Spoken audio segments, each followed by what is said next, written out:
पुष्कर में हर रोज सुंदर पशुओं की तस्वीर वायरल हो रही है। आज हम आपको एक अनोखे ऊंट बादल के बारे में बताएंगे और दिखाएंगे, जो कि कर्तव्य दिखाता है, ऊंची उछाल भी लगाता है, छलांग भी लगाता है। बादल के मालिक उसको अपने परिवार का ही तरह मानते हैं, उसका ख्याल रखते हैं। साथ ही ऊंट मालिक बादल की सजावट पर भी खूब पैसा खर्च होता है। पिछली बार बादल ने ऊंट सजाओ प्रतियोगिता में पहला स्थान प्राप्त किया था। इसके अलावा पुष्कर की और रंगीन तस्वीरों के साथ दिखाते हैं आपको एक।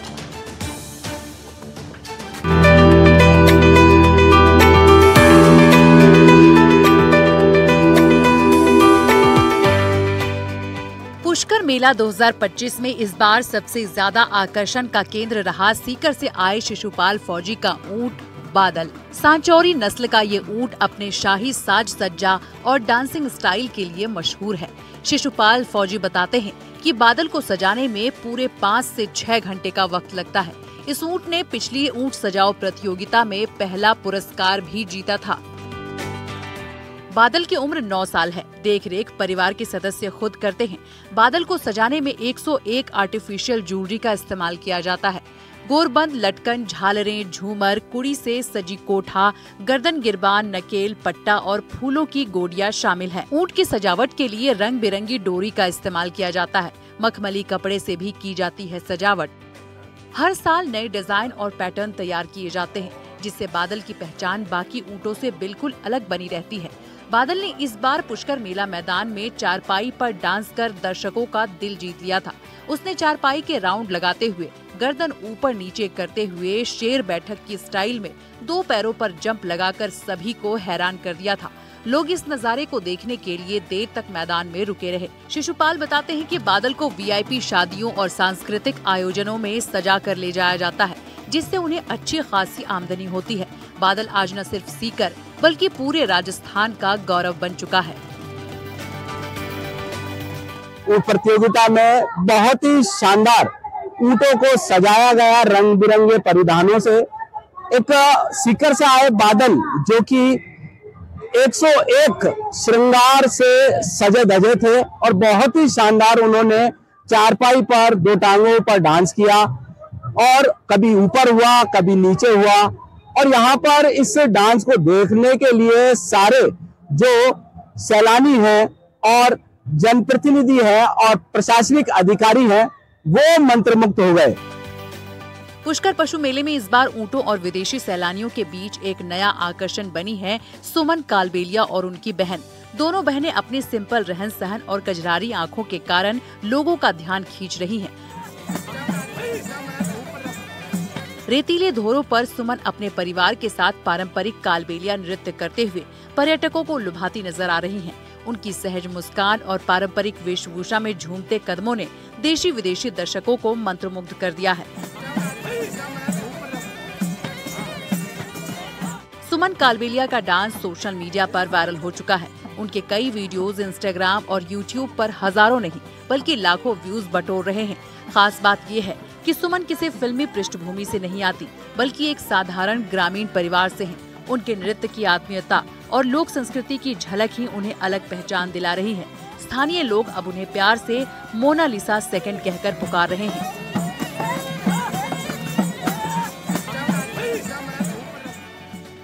अंतर्राष्ट्रीय पुष्कर मेले में इस बार झूलों की रौनक सबसे अलग नजर आ रही है।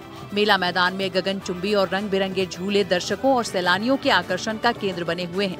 बच्चों से लेकर बड़ों तक हर कोई झूलों का मजा लेने के लिए उमड़ रहा है।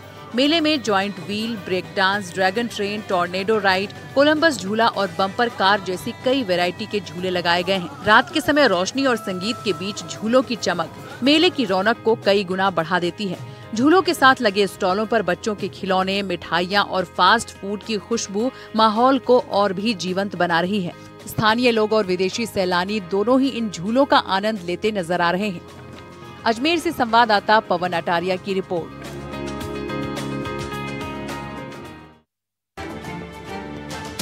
पुष्कर मेले में स्थानीय कलाओं से पर्यटक रूबरू हो रहे हैं। साथ ही साथ यहाँ के स्थानीय मनोरंजन के खेलों का भी खूब आनंद ले रहे हैं। पुष्कर मेले में विदेशी सैलानी देशी पर्यटकों के साथ गिल्ली डंडा खेलते हुए दिख रहे हैं। दोनों टीम के बीच कांटे की टक्कर देखने को मिल रही है। पुष्कर मेला से हमारे संवाददाता पवन आचार्य की आई आपको रिपोर्ट।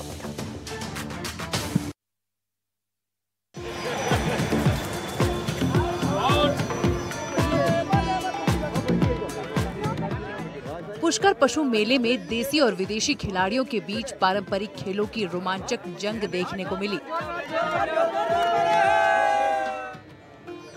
मैदान में जब सितोलिया, लंगड़ी टांग और गिल्ली डंडा जैसे देसी खेल शुरू हुए तो दर्शकों का उत्साह चरम पर पहुंच गया। देसी खिलाड़ियों ने जहां अपने बचपन की यादें ताज़ा की, वहीं विदेशी पर्यटक भी मिट्टी से लथपथ होकर खेल का आनंद लेते नजर आए। दोनों टीमों के बीच कड़ी टक्कर देखने को मिली और खेल मैदान में तालियों की गूंज लगातार सुनाई देती रही।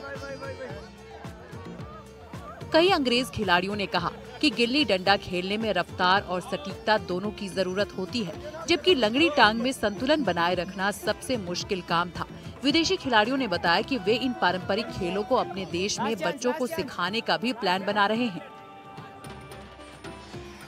मैं पुष्कर दूसरी वारी आई हाँ ते पहली वारी मेले ते आई हाँ।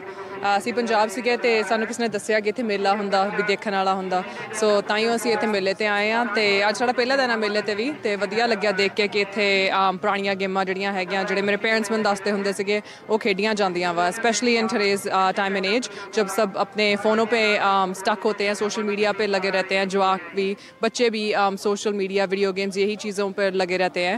तो इस समय में ऐसी गेम्स ऐसी एक्टिविटीज़ कल्चर को फॉरेनर्स के सामने भी और यहाँ के बच्चों के सामने भी पेश करना बहुत अच्छा लगा।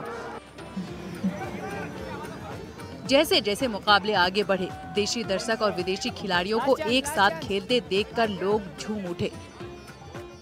ये नजारा पुष्कर मेले की असली पहचान बन गया। मिट्टी की महक, देसी नारों की गूंज और विदेशी खिलाड़ियों का जोश देखकर ऐसा लगा मानो राजस्थान की परंपरा ने विश्व को गले लगा लिया हो। आयोजनकर्ताओं ने बताया कि इन खेलों का उद्देश्य भारतीय संस्कृति और ग्रामीण खेलों को अंतर्राष्ट्रीय मंच पर पहचान दिलाना है। मेले के दूसरे दिन का ये अनोखा खेल मुकाबला सभी के लिए यादगार बन गया।